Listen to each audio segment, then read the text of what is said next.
Meninos no bueiro. Não é um inferno, é a morada das maravilhas. Sentai-vos, meus filhos, escutai bem e acreditai. Dom Quixote ao sair da gruta de Montesinos. O buraco da Violeta. Várias vezes, seguindo os 3 meses após o cio, via a cadelinha da família, Violeta, cavar no quintal uma toca na terra. Instinto animal de dar à luz sua cria na profundidade de um buraco. Um túnel arredondado que se aprofundava em algum lugar entre as plantas do jardim. No início, ela aparecia com as patas dianteiras sujas de terra do jardim. Já sabíamos que por que andava desaparecida, para então voltar sempre com as tetas enormes, cheias, a arrastar no chão, louca por leite e comida, que lhe dávamos em abundância. 10 irmãos, sendo 5 meninos bem pequenos, seguidos de 3 meninas e mais 2 adolescentes. À porta da toca, escutávamos aquele silêncio das conchas marinhas, que no decorrer dos dias se transformava em longínquos e frágeis ganidos.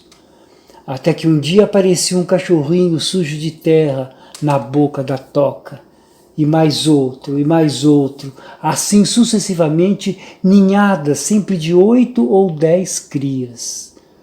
Que segredo criativo escondia aquele buraco em seu interior? Escuridão uterina capaz de lançar vida à luz?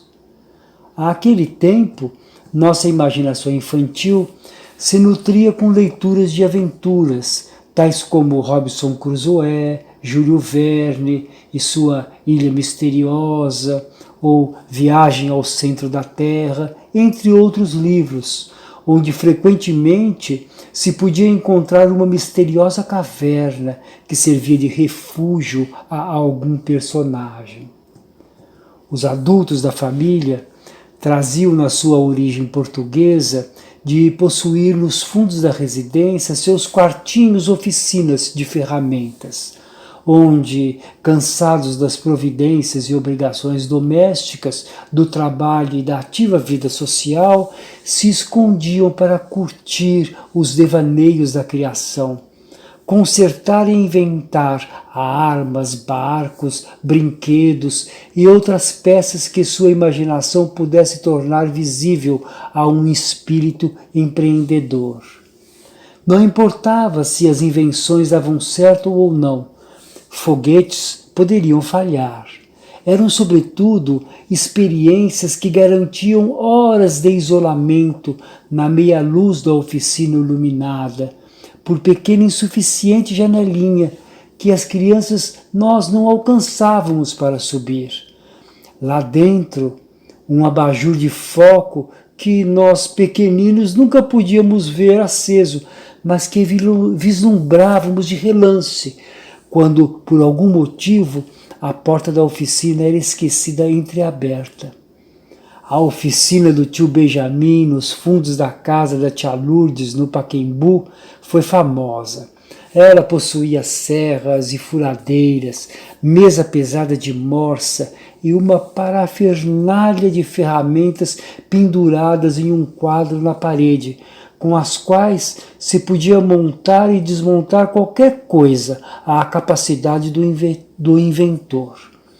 As crianças tinham que se contentar com os módulos mais seguros da Mecbras, com os legos de casinhas de madeira, índios e soldadinhos de plástico ou chumbo, vaquinhas, animais e figurinhas de espécimes do mundo natural, timos de futebol ou qualquer outra coisa com que se pudesse entreter uma criança, um aspirante a colecionador mirim, como se haveria de ter chamado.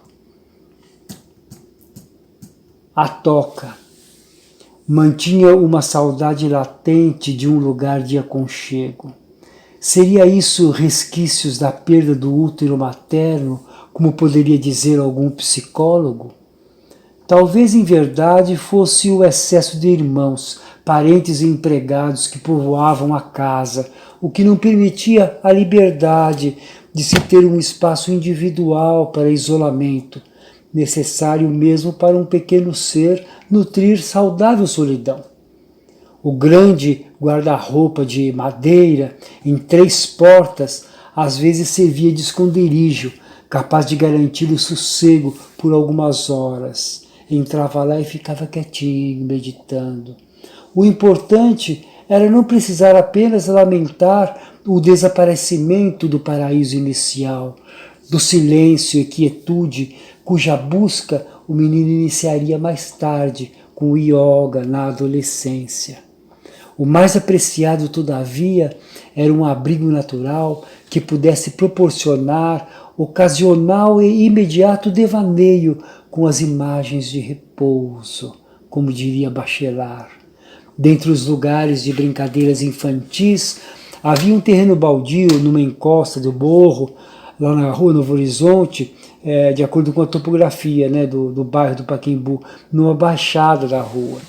Chamávamos simplesmente o lugar de mato. Descendo a ribanceira, escorregando de bunda entre o cheiro de capim-gordura sendo aberto, encontrava-se um pequeno platô, onde cavei com as próprias mãos uma gruta, buraco suficientemente profundo apenas para colocar sentado o corpo de um menino. Meio encoberta e escondida pelo mato, desde essa toca se podia vislumbrar lá embaixo a rua Itápolis e além a paisagem da Baixada do Pacaembu com as torres do estádio, os prédios de Higienópolis e a Serra da Cantareira ao fundo. Desse longe, o céu vinha coroando de nuvens de formas imaginadas e azuis até o alto do mato. Por vezes, aparecia no mato, no percurso encoberto pelo capim, que mostrava no alto apenas a referida nesga de céu azul, uma flor roxa, selvagem, que congregava o símbolo do retraimento místico que não era possível experimentar aos domingos na igreja de São Luís, na Avenida Paulista. Na missa, sempre se acotovelava uma multidão que seguia obediente a cerimônia metodicamente dirigida. Talvez por isso mesmo, fisicamente revigorado por um período pequeno que permanecesse na unidade da caverna, era sempre psicologicamente difícil proceder à volta da caverna do mato para casa. Subir aquela ribanceira, tentando fazer com que as mãos não escorregassem nas moitas agarradas do capim-gordura, tomando cuidado para não puxar com tanta firmeza que essa raiz pudesse se soltar, suando. Aquilo era a subida de uma espécie de calvário, até atingir a rua e dali voltar para casa. Adentrava então pelo corredor lateral ajardinado até chegar ao banheirinho dos fundos, onde trocava a roupa e o tênis conga, bamba, sujo de terra. Tentava disfarçar, assim, o cheiro do capim impregnado nas vestes, o que poderia denunciar aquele esconderijo, recanto maravilhoso de nossa solidão voluntária. Delicioso era voltar sempre à gruta mágica do mato. Para aquela cavidade perfeita, o menino, qual filho pródigo, se dirigia como se retornasse à verdadeira casa materna, ao recanto da verdade, templo da natureza, ninho de êxtase onde era possível despir-se ao escorregar para sua caverna de terra das faltas, pecados e infelicidades da longínqua e repetitiva estadia na vida cotidiana da casa. Ali, nenhuma educação era necessária. Todo o universo era acalentado e se constituía naquele buraco, mundo onde me sentia realmente, o qual tomava posse então, onde me metia em verdade como espírito nu.